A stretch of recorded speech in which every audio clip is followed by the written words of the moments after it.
Oke, semuanya teman-teman, selamat malam semua. Hari ini langsung saya bagiin aja 4 langkah untuk menuju hidup berkelimpahan. Ya, seneng banget bisa sharing sama teman-teman kali ini. Ya, ini kayaknya udah pas banget nih. Ya, ininya tempatnya udah oke. Nah, hari ini saya mau sharing tentang 4 langkah menuju hidup berkelimpahan. Semoga ini bisa bermanfaat ya buat teman-teman. Saya senang banget kalau akhirnya ini bisa menjadi manfaat karena banyak orang nggak tahu step by stepnya. Akhirnya apa? Ketika dia nggak tahu step by stepnya, ya dia nggak tahu sebenarnya ada hal yang perlu kita achieve lagi, gitu ya. Makanya penting banget untuk tahu 4 langkah menuju hidup berkelimpahan. Bahkan saran saya begini, ini Anda udah nonton, kalau misalnya nanti Anda rasa ini bagus, saran saya Anda like, Anda komen dan share. Nah, prinsipnya begini, saya sharing dulu semuanya sama Anda. Ya, 4 langkah hidup berkelimpahannya saya sharing dulu semuanya sama Anda. Nanti kalau misalnya Anda ada pertanyaan langsung tulis di komen aja. Oke? Ya, yuk kita mulai. Ada 4 langkah hidup berkelimpahan menurut saya. Ada 4 set. Ya, ini simpelnya. Yang pertama adalah mindset. Yang pertama apa? Mindset. Nah, benar, mindset. Nah, kenapa begini? Ini konteksnya keuangan ya. Konteksnya soal uang ya. Mindset kita soal uang itu mesti benar. Ya, nggak boleh salah. Ya, nggak boleh salah. Ada orang ngomong begini, waduh, janganlah, orang kalau banyak uang, ya, itu biasanya lebih jahat dibandingkan orang nggak punya uang. Ya, itu mindset yang keliru. Wah, orang kaya mah jahat, lebih jahat daripada orang yang miskin. Ya, ada orang berpikir seperti itu. Makanya kekayaan tuh nggak datang sama dia. Gitu. Nah, sebenarnya benar nggak sih? Jawabannya enggak. Ada nggak orang kaya yang yang jahat? Ada. Tapi ada nggak orang kaya yang baik? Ada. Banyak. Saya ketemu orang kaya baik. Ya, bahkan kemarin kita lihat ya. Saya sih nggak nonton secara langsung, tapi di Indosiar kita lihat ya. Itu ada kumpulan band menteri-menteri, gitu ya. Dia mau nyanyi dan lagu mereka mau dilelang nih. Siapa yang mau ngasih harga tertinggi untuk disumbangkan di korban gempa Lombok. Anda tahu nggak apa yang terjadi? Ya, Maya pada grup, Hanson Group, Grab Group, sama Intiland Group patungan ya ngebayar ini para menteri nyanyi 10 miliar, nyumbang 10 miliar langsung saat itu juga ya, langsung ngebayar 10 miliar untuk apa? Untuk korban gempa. Luar biasa banget kan? Ya kan? Jadi nggak semua orang yang punya duit itu jahat, enggak gitu ya. Tapi ada juga nggak orang miskin yang baik? Banyak orang miskin baik ya, banyak orang miskin baik. Tapi ada nggak orang miskin jahat? Ada juga ya, ada juga. Nah, makanya mindsetnya itu mesti dibenerin gitu. Mindsetnya itu mesti dibenerin. Ada lagi prinsipnya begini, prinsipnya adalah gini, uang adalah akar dari segala kejahatan. Apa benar? Enggak. Yang benar tulisannya adalah cinta uang. Kalau kita lebih mencintai uang dibandingkan yang lain, itu bisa jadi akar segala kejahatan. Ya, tapi uang sendiri enggak. Uang itu netral. Uang bisa dipakai ke hal yang baik, bisa dipakai ke hal yang negatif. Malah gini, kalau Anda rasa diri Anda benar, kalau Anda rasa diri Anda baik, Anda harus menguasai uang. Supaya apa? Supaya dunia ini baik. Kalau misalnya Anda nggak menguasai uang, Anda orang baik tapi tidak menguasai uang, maka uang akan dikuasai oleh orang-orang yang jahat. Nangkep kan? Nah, makanya mindset soal keuangan itu mesti benar. Ya, saya kayaknya udah bagiin deh di grup ini, yaitu dua part tentang 7 financial mindset. Ini adalah hasil riset saya sendiri, hasil pengalaman saya sendiri, hasil saya ketemu orang-orang yang berhasil gitu ya tentang keuangan. Nah, Anda mindset Anda selama ini soal uang benerin, arahin ke 7 financial mindset itu, ya, itu udah otomatis bener. Contoh begini, pengeluaran. Orang kaya itu fokus sama 3 spot pengeluaran. Yang pertama apa? Amal. Ya, beramal. Mereka beramalnya kenceng. Ya, yang kedua apa lagi? Selain beramal, yang kedua adalah pendidikan. Mereka fokus pendidikan. Nah, yang ketiga apa? Mereka fokus sama investasi atau bisnis. Jadi duit mereka, mostly duit mereka, ya gitu ya, lebih dari 50%, sebagian besar itu habisnya di amal, di pendidikan, ya, dan ketiga di bisnis atau investasi. Itu muternya di situ. Nah, sekarang kita cek di uang kita lebih nggak 50% habisnya di situ. Nah, kalau belum, wajar, makanya masih susah. Nangkep gak? Gitu, wajar. Harus dihabisin ketiga. Simpel aja sebenarnya. Yang pertama begini. Selama ini, ya, Anda nolong orang, memberi buat orang, berapa persen dari pengeluaran Anda pakai untuk memberi, atau untuk persembahan gitu, atau untuk amal, itu berapa persen? Gitu kan, hitungannya begitu. Plus ilmu, berapa persen uang yang Anda alokasikan untuk belajar. Nah, itu penting. Saya sampai hari ini masih mengalokasikan dana untuk belajar. Masih belajar kemana-mana. Kemarin baru beli programnya Peng Joon, salah satu internet marketer luar biasa. Lalu saya juga sempat belajar FB Ads gitu ya. Saya beli buku, waduh, buku saya banyak banget dari saya SMP. Kayaknya saya memang udah suka baca buku gitu ya. Lalu juga investasi ya. Tadi di grup saya lupa grup mana, di grup lain gitu ya. Saya lupa grup mana, saking banyaknya grup ya. Ada yang nawarin, mau nggak kerja sama bisnis, kita bikin apa, ayam geprek kalau nggak salah atau apa gitu ya. Saya bilang, oke, boleh ya. Saya investnya mau gitu ya, keluarin modalnya mau, promosinya juga mau gitu ya. Pokoknya orang kaya itu selalu fokus ngeluarin duitnya ketiga hal itu. Amal ya, yang kedua pendidikan, yang ketiga investasi atau bisnis. Nah gitu. Nah itu ada 7 tuh. Saya kalau jelasin itu semua itu udah 1 jam sendiri gitu ya. Selain itu juga, nah ini penting nih, mindset yang penting. Income itu ternyata ada 3 ya. Saya juga bahas tuh di video itu. Income itu ternyata ada 3. Yang pertama active income, income yang kita usahakan sendiri ya, yang kita trade. Kita dapat uang ketika kita trade, kita menukarkan pikiran ya, waktu dan tenaga kita. Nah, itu active income. Ya kan? Anda udah tahu dong, contoh Anda kerja, Anda bisnis, Anda buka toko, itu ada active income. Nah, yang kedua adalah passive income. Passive income itu dimana Anda nggak memfokuskan diri Anda di sana, ya, pikiran, tenaga, dan waktu Anda nggak habis di sana, tapi Anda dapat income dari situ. Ya kan, itu passive income. Lalu yang ketiga adalah portfolio income. Itu adalah kenaikan nilai dari aset yang Anda punya ya, dalam berjalannya waktu tanpa Anda apa-apain. Contoh misalnya begini, Anda beli rumah 200 juta. Ternyata 10 tahun kemudian rumahnya jadi 500 juta. Berarti Anda naik, portfolio income-nya naik 300 juta. Padahal Anda nggak apa-apain. Karena memang keadaan, situasi, kondisi akhirnya naik. Ya, nah itu namanya portfolio income. Misalnya Anda beli motor unik. Dulu Anda beli 10 juta, ya. 20 tahun lagi, waduh, ini motornya saking langkanya, harganya jadi naik jadi 100 juta. Berarti portofolio income Anda dari 10 juta ke 100 juta naik 90 juta. Nangkep ya? Nah, pertanyaannya adalah sederhananya begini. Orang kaya fokus sama apa? Orang kaya ternyata berusaha bagaimana caranya supaya dalam satu waktu dia dapat 3-tiganya. Nangkep? Dapat active income juga, dapat passive income juga, sama yang ketiga dapat portfolio income juga dalam waktu 24 jam ini. Nah, itu yang waktu saya tahu soal itu, saya langsung berubah. Kenapa? Karena dulu saya pikir saya harus fokus sama passive income. Makanya Anda lihat nih, 2 tahun terakhir ini saya nggak ngapa-ngapain. Ya sama sekali nggak ngapa-ngapain. Kemarin saya meeting sama siapa ya, dia tanya saya, Yeskel kamu 2 tahun ini ngapain? Nggak ngapa-ngapain gitu ya.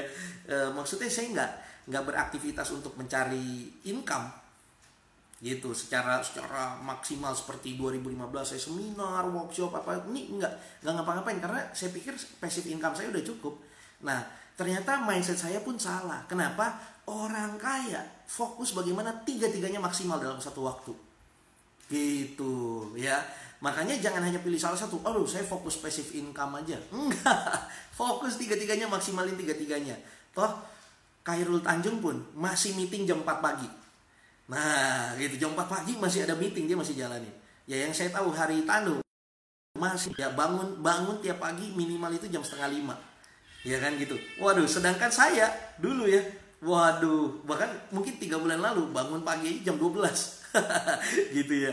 Nah, jadi ada mindset yang salah yang saya punya gitu ya. Mindset yang salah yang saya punya yaitu soal income gitu. Ternyata orang kaya itu fokus ketiga-tiganya. Makanya mereka tambah lama tambah kaya. Gitu. Saya lihat kemarin juga James Riyadi masih meeting juga. Gitu ya. Gitu. Jadi mulai hari ini fokus sama 3 hal itu. Itu ya, by the way, itu soal mindset. Itu 7 financial mindset itu benar-benar bagus banget dan itu saya kasih Anda gratis di grup ini ada. Ya, Anda tinggal dengerin berulang-ulang. Saya sampai hari ini masih dengerin itu berulang-ulang buat evaluasi. Ada lagi nggak pikiran saya yang salah? Gitu. Contoh lagi, the real asset. Aset yang paling real, aset yang yang real itu apa sebenarnya? Aset sesungguhnya itu apa? Ternyata setelah saya belajar itu bukan properti, bukan emas, bukan saham juga. Ya, setelah saya ketemu orang-orang berhasil, ya, saya baru ngerti kenapa. Toh ada nggak orang beli properti akhirnya rugi?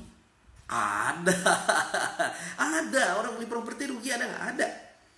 Ya, ada orang beli properti 2M, serah terima kunci dibilang 2 tahun kemudian sampai 4 tahun nggak dibangun-bangun. Terus 2M-nya gimana? Ya udah. Anyut. Ya ada seperti itu. Nah, ada orang beli emas rugi nggak? Ada. Ada orang beli sahamnya anjlok nggak? Banyak. Ya kan? Ternyata real asset itu bukan properti, emas dan lain sebagainya. Ternyata real asset itu adalah knowledge. Ya, ilmu itu sendiri. Gitu. Kenapa? Kalau nggak ada ilmu, Anda langsung masuk di aset. Tanpa ilmu, Anda bangkrut juga ternyata. Gitu. Makanya tetap harus ilmu yang dikencengin. Tapi kalau ilmunya gede, mungkin sekarang kita belum punya duit untuk mainin ya. Tapi kita udah tahu jalannya gimana.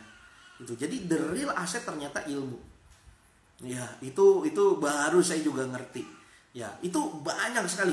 Di 7 Financial Mindset Anda nonton aja itu 1 jam lebih ngebahas mindset. Saya bilang sampai hari ini saya masih nonton soal itu, ngecek lagi diri saya. Saya bener nggak adjust lagi. Namanya manusia kadang-kadang udah ngobrol sama orang, baca buku itu akhirnya mindsetnya berubah lagi kan. Nah, makanya saya tetap sampai hari ini itu saya masih pelajarin 7 Financial Mindset. Dan itu udah saya bagiin di grup ini ya. Jadi Anda bisa langsung belajar aja. Gitu ya. Terus the real currency juga saya belajar the real currency. Matanya itu ya, ternyata bukan uang, tapi apa? Waktu. Ya, kenapa? Karena uang tuh fluktuatif. Nih lihat nih sekarang dolar sama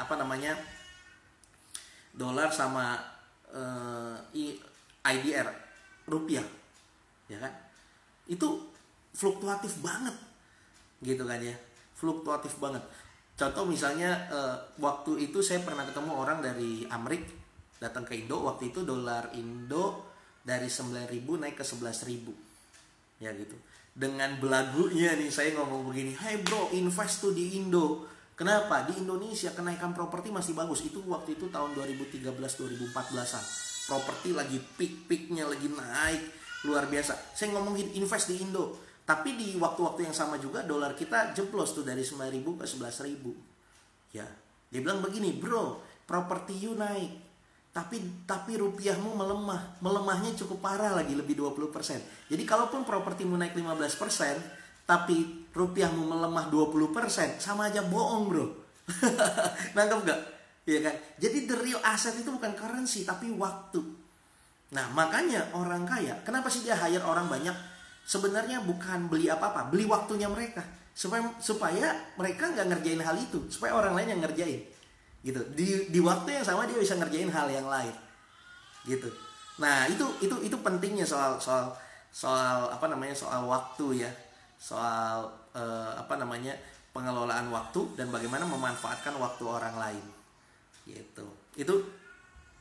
Itu tentang the real currency. Real currency itu orang kaya rela mengeluarkan uang untuk mempercepat tercapainya tujuan. Dan orang kaya itu lebih mementingkan waktunya dibandingkan uangnya. Gitu. Ya. Dan terus juga ketika misalnya semua orang dia dia udah punya tim, semua udah ngerjain sesuatu. Terus dia ngapain? Nyantai-nyantai. Ternyata enggak juga, dia ngerjain hal yang lebih bermanfaat lagi. Contoh sederhananya begini. Ada seorang pengusaha, dia punya sales, ya dia dulu ngedeal sendiri. Ya, tiba-tiba dia punya sales, dia hire sales untuk dealing. Ya, biasanya project-project dia 100 juta. Sales 1 ngedeal 100 juta. Dia hire sales kedua lagi, ngedealing lagi 100 juta. Jadi ada 2 orang kan tiap hari jalan untuk ngedeal. Nah, dia ngapain? Saya kira dia santai, kan udah dikerjain sama orang lain. Ternyata enggak. Dia naik level, ngedeal sesuatu project dari perusahaan dia yang harganya 1 miliar. Nangkep gak? Nah, gitu polanya ternyata. Jadi orang kaya itu tahu bahwa yang paling penting itu waktu, dan bagaimana memaksimalkan waktu dia dan waktu orang-orang di sekitarnya lebih maksimal. Nah, itu penting. Gitu. Oke? Nangkep sampai di sini. Nah, itu baru satu level doang loh soal mindset. Ya kan? Sampai di sini kira-kira apa yang saya sampaikan bermanfaat gak? Kalau bermanfaat bisa like, comment, share gitu ya. Komen deh minimal bermanfaat, jadi saya tahu gitu, nggak capek-capek ngoceh tengah malam ternyata nggak bermanfaat. Gitu ya.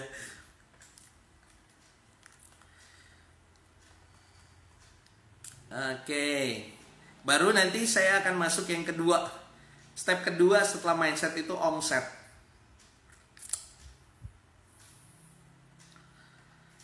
Ya, ini menarik bang, active income, passive income, portfolio income. Iya betul, menarik, memang sangat-sangat menarik, dan sayangnya nggak banyak orang sharing soal hal itu kan.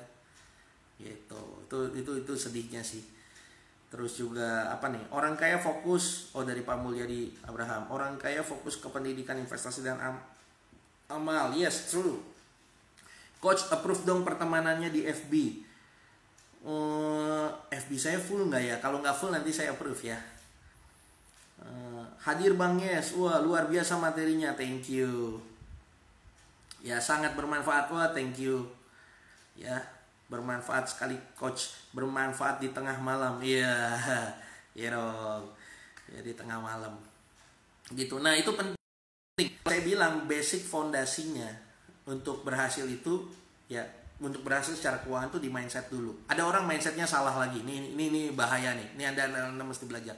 Mindsetnya begini, bro, kalau saya nggak nyicil mobil dari sekarang, ya uang saya habis. Kenapa sih saya nyicil? Karena saya orangnya tipe the power of kepepet, bro.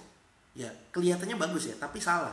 Ya, saya the power of the kepepet kalau nggak ada cicilan gitu. Jadi nggak maksimal kerjanya. Nggak gitu. Nggak gitu cara mainnya, nggak gitu. Makanya saya ngutang terus, bro, supaya lebih semangat. Nggak gitu. Mindset keuangan tuh nggak begitu. Terus gimana dong? Enggak.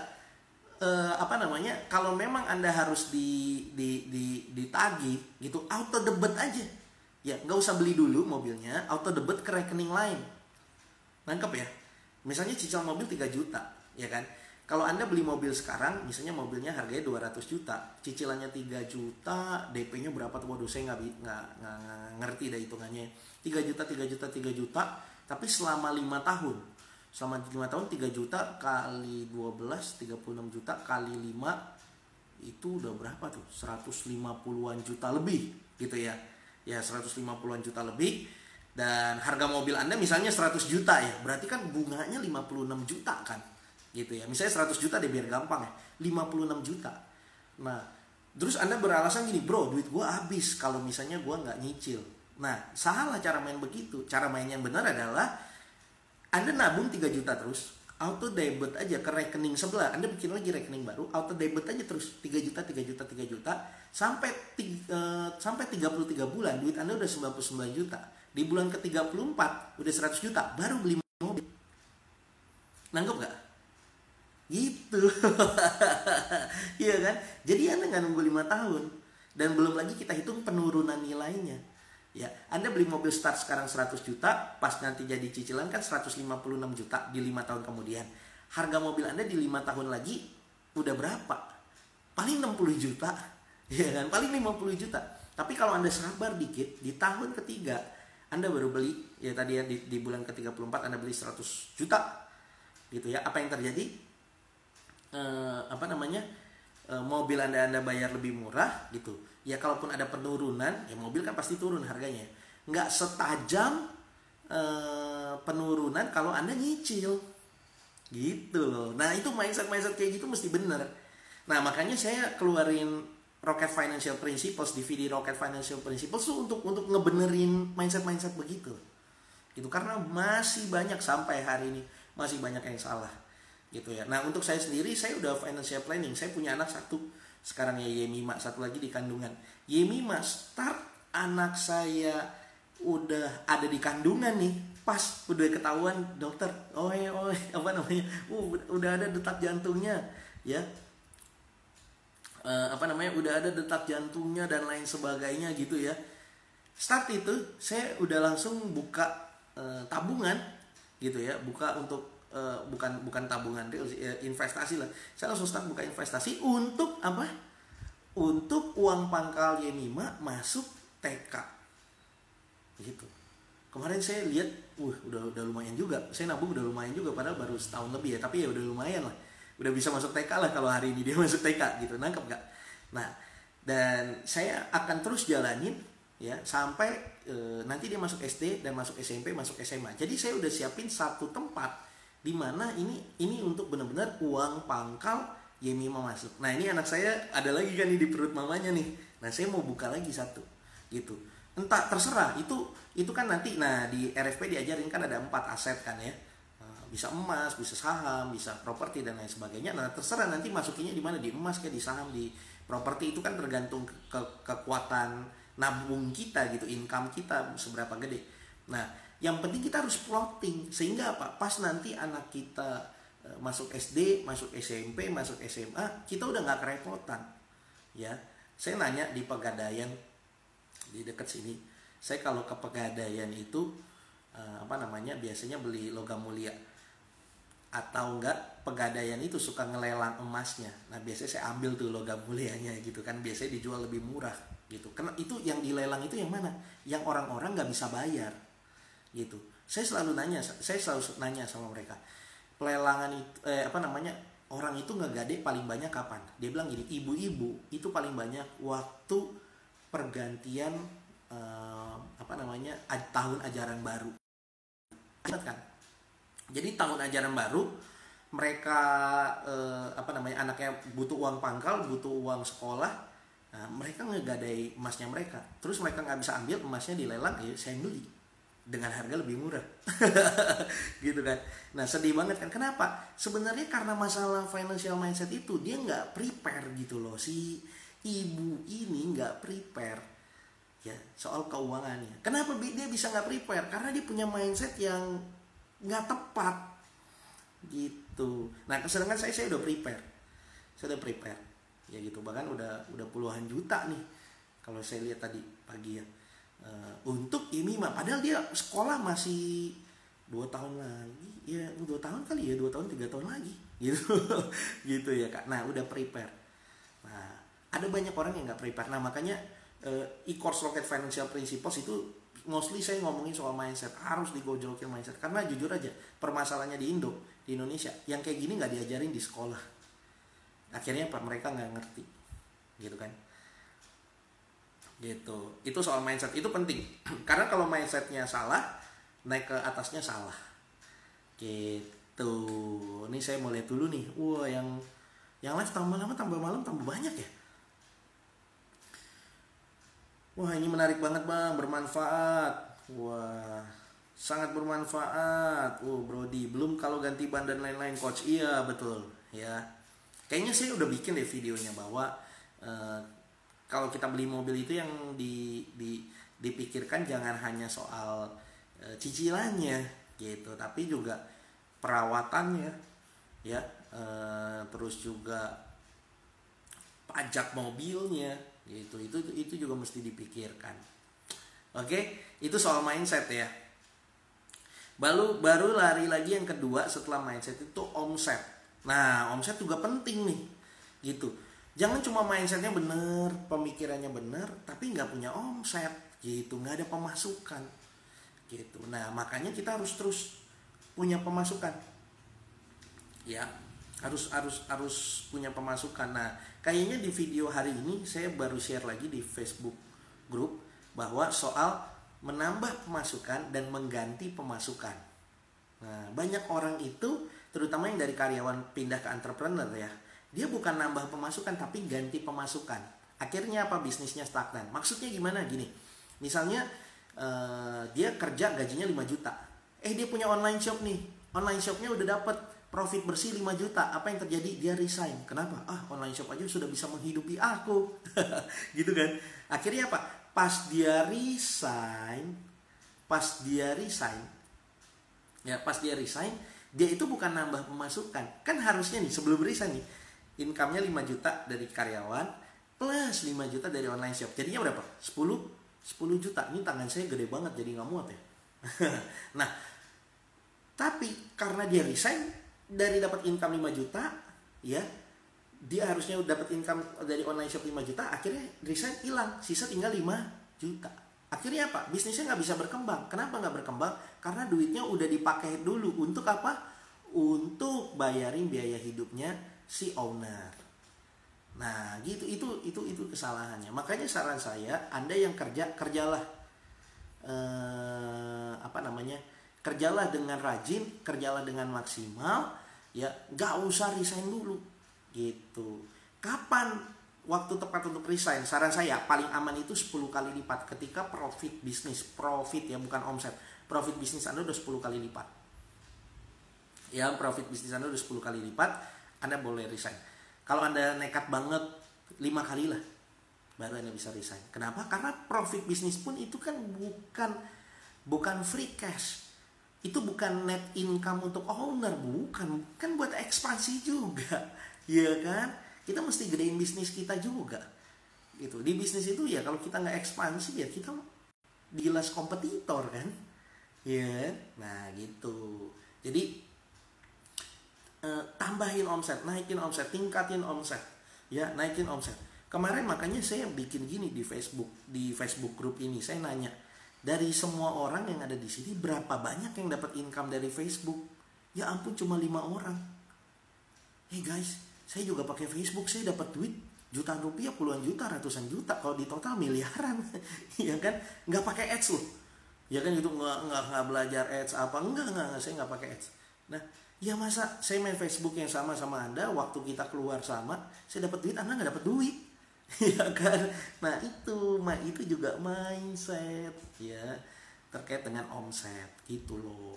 Ya penting banget. Saya jawabin pertanyaan dulu ya. Coach minta saran judul buku yang bagus mengenai mindset dan leadership. Kalau saya mindset soal keuangan, sampai hari ini saya belum ketemu buku bahasa Indonesia yang bagus. Itu kata-kata saya benar sampai hari ini gitu. Makanya saya soal mindset keuangan, waktu itu Robert Kiyosaki di Singapura, saya jabanin lah ibaratnya, saya bayar puluhan juta untuk dapetin ilmu itu karena di Indonesia belum lengkap. Bukunya Robert Kiyosaki pun translatannya masih banyak yang gimana gitu menurut saya ya, setelah saya ketemu langsung ya, banyak yang belum pas gitu. Dan nggak semua buku Robert Kiyosaki masuk ke Indonesia, itu masalahnya gitu ya, itu masalahnya. Nah, Anda kalau saya soal keuangan, saran saya di e-course Rocket Financial Principle saya itu cukup bagus, itu bahasa Indonesia dan bentuknya video, lebih gampang dicerna. Anda bisa juga pesen, mumpung ini besok maksimal ditutup. Tidak ada yang lain selain John C. Maxwell. Itu bukunya kalau di Gramedia itu bisa satu rak sendiri, puluhan buku. Ya, gitu. Nah, Anda baca bukunya. Nah, untuk start pertama bukunya kalau leadership, saran saya ke Anda ya, start pertama itu adalah bukunya tentang 21 hukum kepemimpinan. Wah, itu buku bagus banget. Ya, itu bahas soal hukum katup ya, hukum pengaruh dan lain sebagainya. Itu buku bagus banget. Saya sampai hari ini saya masih baca. Bahkan itu ada edisi revisinya. Saya baca buku itu pertama kali kelas 4 SD. Saya baca hari ini saya masih dapat sesuatu. Saya udah baca berkali-kali. Itu buku bagus banget tentang kepemimpinan ya, 21 hukum kepemimpinan. Ada materi Coach Eskiel nggak yang di YouTube nggak ya, atau di mana gitu untuk belajar nih? Ini di grup Facebook saya ini banyak materi, asli serius. Di grup Facebook saya ini materinya banyak banget. Setiap hari saya kasih satu video, saya kasih satu artikel, saya kasih satu quotes, dan itu isinya daging semua. Itu banyak banget gitu. Nah, tapi kalau misalnya Anda mau intensif soal keuangan, Anda bisa ikut e-course Rocket Financial Principles. Hitungan profit 10 kali, boleh di-share hitungannya. Nah, contoh begini. Misalnya Anda bisnis online shop. Omsetnya 100 juta rupiah. Wih. Ya, Anda kalau 100 juta rupiah, Anda karyawan gajinya 5 juta. Anda resign nggak? Jangan, belum tentu. Ya, belum tentu. Kenapa? Karena kita ngitungnya dari profit. Dari 100 juta rupiah. Profit bersih yang kita dapat berapa? Profit itu hitungannya dari mana? Dari omset dikurangi biaya-biaya. Nah, misalnya biaya apa? Biaya modalnya. Modalnya berapa? Oh, modalnya itu 50% dari harga jual. Berarti 50 juta udah hilang. Sisa 50 juta lagi. 50 juta. Biaya packing. Packing ada biaya nggak? Enggak, saya packingin sendiri. Lakban emangnya datang sendiri. Lakban kan beli juga. Ya kan? Nah, itu dikurangin sampai benar-benar profit bersihnya berapa. Nah, paling-paling misalnya bagus-bagusnya ya, dari 100 juta kita dapat profit bersih misalnya 30 juta lah, 30% itu udah bagus banget. 30 juta. Iya kan? Nah, gaji kita 5 juta, profit bersih kita 30 juta. Resign nggak? Jawabannya apa? Kalau Anda termasuk orang yang cukup berani gitu ya. Saya termasuk orang seperti itu, saya resign. Boleh lah gitu kan. Tapi saya tetap komit. Walaupun net profitnya 30 juta, saya tetap cuma ambil 5 juta. Sisanya 25 juta saya putar lagi di bisnis. Saya gedein lagi bisnisnya. Entah itu gedein promosinya, nambah barang baru, ya, dan lain sebagainya. Nangkep ya? Nah, tapi jangan seperti ini. Misalnya omset bisnis Anda baru 20 juta, sedangkan gaji Anda 5 juta, omset bisnis Anda 20 juta, 50% modal, berarti sisa 10 juta, lalu dikurang-kurangin yang lain sebagainya, net profit Anda 6 juta, sedangkan gaji Anda 5 juta. Anda main resign, bisnis Anda bisa sih jalan tapi nggak kembang. Kenapa? Karena Anda ngembangin bisnisnya pakai duit sisa 1 juta. Nangkep kan ya? Gitu. Nyimak Kang, salam dari Korsel. Terima kasih sharing ilmunya, semoga bermanfaat. Wih, luar biasa Pak Ahmad Mukhlis. Wah, thank you. Ya, dari Korea Selatan sudah menyimak ilmunya. Wih, thank you ya. Saat kemarin ada dari dia atau Jepang gitu ya, akhirnya kembali ke Indonesia, bikin rumah makan, bikin restoran Jepang atau Korea gitu ya. Apa yang terjadi? Meledak luar biasa. Dia DM saya, terima kasih Pak Yeskiel, ini berkat buku Rocket Marketing gitu. Waduh, thank you banget. Ini baru ada lagi, besok kayaknya saya publish testimoni masuk ke tim saya. Terima kasih Pak Yeskiel, berkat ilmu Rocket Marketing saya dapat Mercy berapa, mobil berapa gitu, saya lupa gitu ya. Nanti besok saya share lah ya. Waduh, yang kayak gitu banyak banget, saya bersyukur banget. Makanya saya pengen sharing terus nih gitu ya. Jadi mindset omset. Nah, omset digedein dulu. Income kita gedein dulu. Cash flow kita besarin dulu. Ya, jangan dibikin kecil dan jangan cepat puas. Gitu ya. Cash flow-nya digedein dulu. Baru naik ke mana? Ke aset. Gitu. Bahkan nah, ini juga hati-hati, jangan kecepatan juga ke aset. Contoh begini. Income bisnis kita net income-nya 6 juta. Kita hitungnya dari net profitnya 6 juta. Kita hitungnya dari profit ya. Profitnya 6 juta. Tiba-tiba ada rumah cicilan 3 juta. Kita beli nggak? Jangan dulu. Nanggap nggak?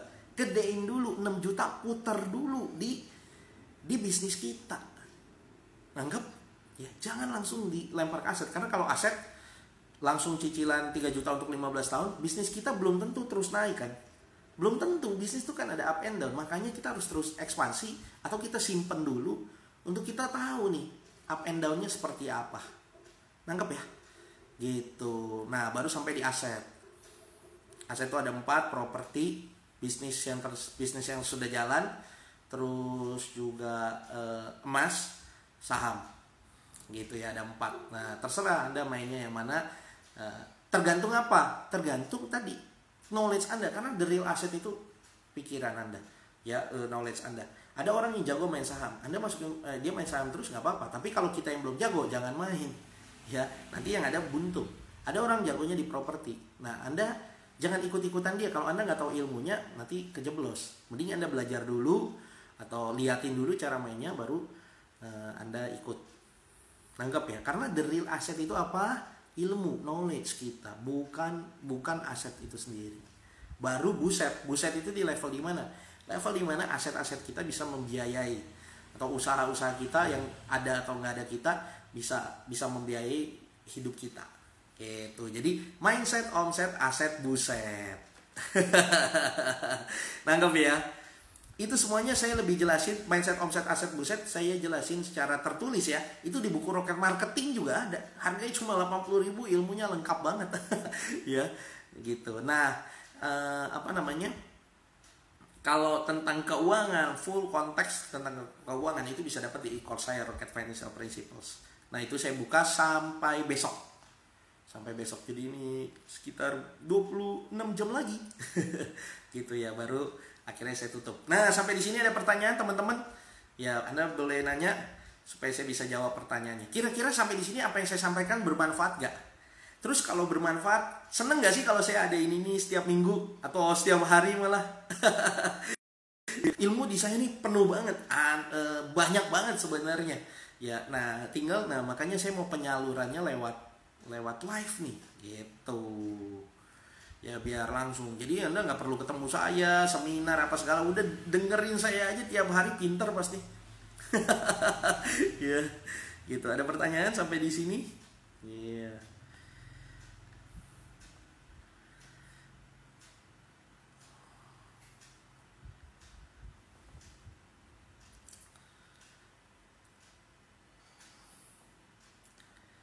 Jing jing jing jing.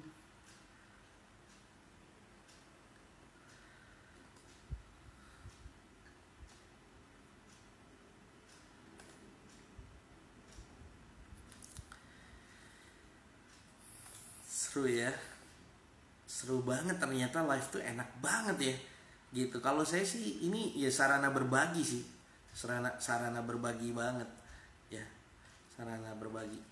Apalagi ini kan nggak semua tinggalnya di Jakarta ya, jadi kalau misalnya saya pun bikin seminar gitu, nggak semua bisa hadir, sayang banget kan ya, gitu. Padahal sebenarnya bisa bermanfaat lebih banyak lagi buat banyak orang gitu. Bermanfaat bro, reminder to myself, thank you bro. Ada lagi, adakan life coach yang rutin gitu. Oh siap. Semoga bisa rutin ya. Ya sangat bermanfaat ilmunya. Lanjut terus om. Oke siap. Terus juga seneng coach dijadwalin tiap minggu di info hari dan jamnya. Oh iya gitu ya. Lebih bagus rutin konsisten, misalnya hari apa saya bikin gitu ya. Oke. Gitu. Boleh juga sih, boleh juga. Gitu.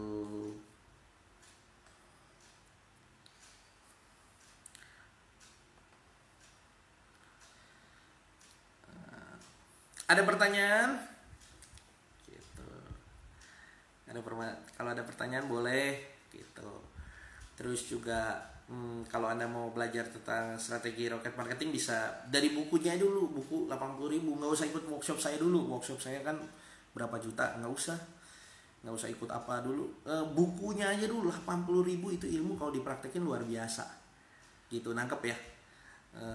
Kalau misalnya soal keuangan, nah itu bisa e-course saya itu 297.000. Murah banget untuk dapat ilmu-ilmu kayak tadi itu ya, mindset, omset, aset, buset, prinsip-prinsip keuangan, aset, bahkan saya kasih tahu beli emasnya di mana gitu. Itu saya kasih tahu semua. Beli properti yang bagus mana. Nah itu juga soal properti, ada banyak orang gini, prinsip beli properti adalah 4L, lokasi. Ada lagi 7L, apa itu? Lokasi. Iya kan?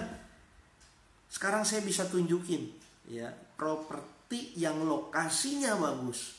Ada lagi orang bilang ini bukan hanya lokasi tapi aksesnya bagus. Wah, saya bisa tunjukin properti yang lokasinya bagus, aksesnya bagus, hari ini jeblok. Ya. Saya mau tanya, apa kabar Mangga 2 Square, apa kabar WTC Mangga 2? WTC Mangga 2 apa kabar? Langsnya bagus gak? Bagus. Ya, bagus banget. Aksesnya ada tol, langsung ke bandara, ya, langsung ke Cawang, ya, dekat pusat perbelanjaan Mangga 2, ITC Mangga 2, dekat pusat hiburan Dufan. Aksesnya ada apa namanya? Ada busway, ada apa namanya? Kereta api di belakangnya. Pas belakang WTC Mangga 2 itu stasiun apa itu? Enggak tahu dah. Nah, itu ada. Tapi kok anjlok? Ya kan? Karena kan kalau kita lihat iklan di TV gitu ya tiap Sabtu. Pertama, lokasinya sangat strategis. Aksesnya banyak, disertai dengan fasilitas-fasilitas gitu mulu kan, dan Senin harganya naik. Ya, saya bisa tunjukin ya. Dia ngomong gitu karena dia jualan. Padahal secara realnya itu sebenarnya bukan seperti itu cara milih properti yang bagus. Terus gimana? Nah, itu ada di e-course itu. Ya, saya kasih tahu, makanya e-course itu nyelamatin banyak orang tuh. Makanya banyak orang yang akhirnya beli properti jadi bener, jadi tahu dari e-course Rocket Financial Principles itu. Gitu. Buat yang gaptek bisa nggak? Buat yang gaptek bisa. Kalau e-course-nya ya Anda bisa nonton live saya, berarti bisa nonton e-course saya. Gitu, karena semuanya udah apa namanya, serba online. Nanti dikasih linknya, Anda bisa nanya-nanya di Facebook group saya. Gitu. Dan ini penting karena Facebook grupnya bukan di sini ya, terpisah, eksklusif. Nah, di Facebook group itu juga saya banyak sharing juga. Di Facebook group itu juga banyak ilmu-ilmu yang di-sharing, bukan hanya dari saya, dari teman-teman yang lain. Video-video dan lain sebagainya tentang keuangan spesifik itu ada di situ. Bahkan videonya Robert Kiyosaki yang udah ada subtitlenya bahasa Indonesia itu ada di situ semua. Jadi kalau Anda bisa nonton live saya, berarti Anda bisa. Terus apa lagi nih? Coach, buku Rocket Marketing bisa beli online nggak? Di Gramet belum nemu. Bisa. Nanti saya kasih linknya. Linknya, bener. Saya kasih linknya. Belinya di mana? Apa namanya? Itu dapat tanda tangan saya, malah dapat buku yang exclusive edition. Di Gramet udah nggak ada yang eksklusif. Di Gramet memang nggak dijual yang exclusive edition. Lalu yang ketiga dapat tiket seminar saya. Gitu. Nah, itu semuanya ntar saya share di komen ya. Gitu. Ada lagi pertanyaan?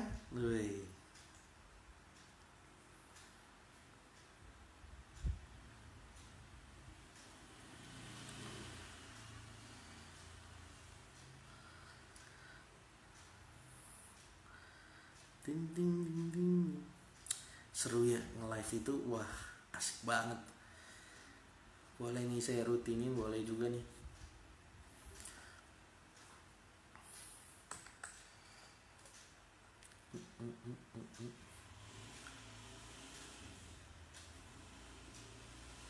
Izin share boleh ya quote salah satu buku leadership yang saya suka, Fusion Leadership, Harmoni Dua Dunia, penulis Neni Sumawinata. Oh ya, keren. Mantap.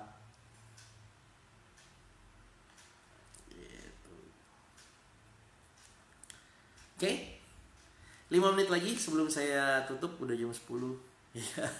Udah mau jam 10. Ya, kalau ada pertanyaan masih boleh.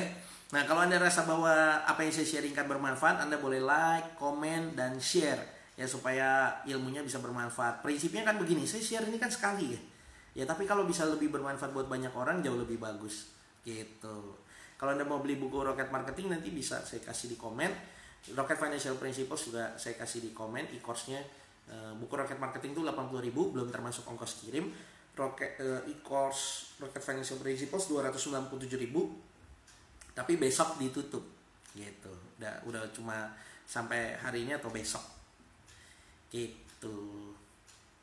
Coach, bagaimana cara membuat pelanggan yang nggak pernah beli terus akhirnya beli? Soalnya di awal dia udah nggak mood lihat iklan kita terus.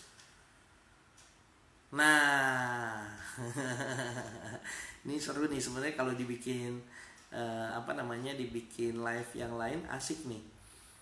Gini loh, tugas kita ngiklan atau jualan itu ke orang yang butuh produk kita.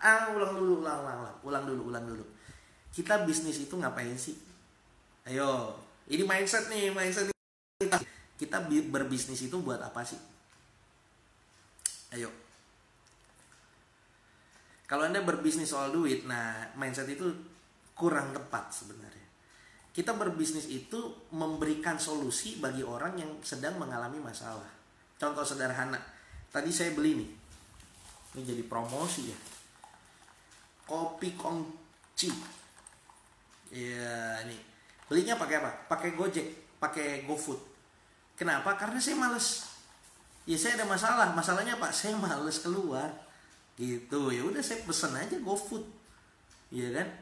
Nah, kita bisnis itu memberikan solusi buat orang yang membutuhkan solusi itu. Nah, terus juga kita ngiklan untuk apa? Iklan itu adalah untuk menginformasikan ya orang yang membutuhkan solusi kita. Gitu.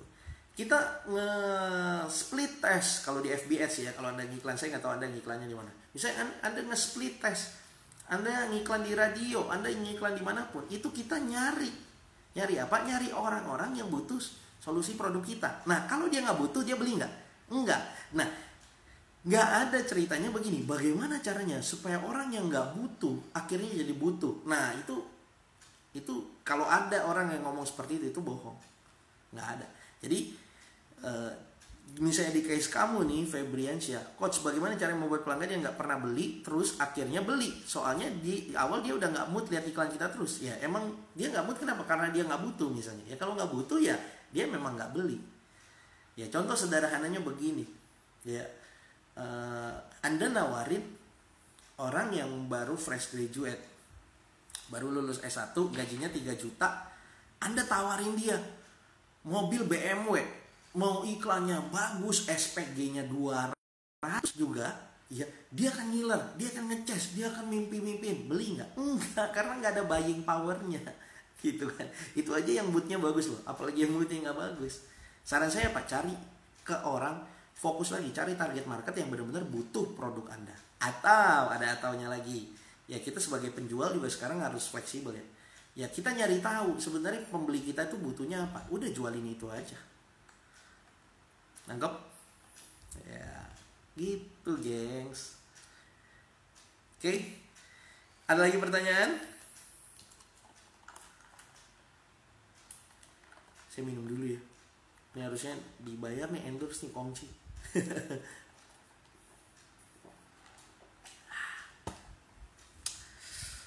Oke, saya rasa sekian dari saya. Semoga ini bermanfaat untuk Anda. Next nanti saya akan sharing-sharing lagi. Semoga ini bisa bermanfaat. Kalau Anda rasa ini bagus, Anda bisa komen, kasih komentar positif buat saya. Itu membangun saya juga, bikin saya semangat untuk share. Anda bisa like, komen, dan Anda juga bisa share ya. Saran saya sharing